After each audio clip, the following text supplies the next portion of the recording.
Donc, je suis Pierre Santarelli, je suis consultant, j'interviens dans plutôt les grandes entreprises autour de grands projets de transformation qui réconcilient finalement les enjeux économiques avec les enjeux de transition sociale et environnementale.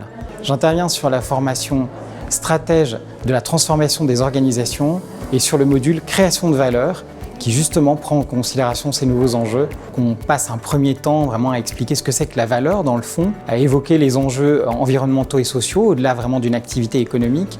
Et ça passe beaucoup ensuite par la présentation d'outils et puis la mise en œuvre de ces outils. Donc les participants sont invités à travailler en sous-groupe en partant de cas qui sont vraiment issus de leur entreprise, de leur organisation. Les formateurs essaient de mettre sur le changement de point de vue. Donc en essayant de définir la notion de valeur et en essayant de la faire sortir de la notion de valeur financière, donc ça c'était important. Et la notion qui a fait tilt, c'était peut-être le concept de double matérialité que je connaissais pas, qui a permis de construire ou de présenter les outils qui sont autour de cette définition de valeur, mais cette fois-ci avec un point de vue donc, social, environnemental. Et c'est vraiment un objet pédagogique pour vraiment apprendre de la mise en œuvre de ces outils-là et puis de l'utilisation future dans leurs propres environnements.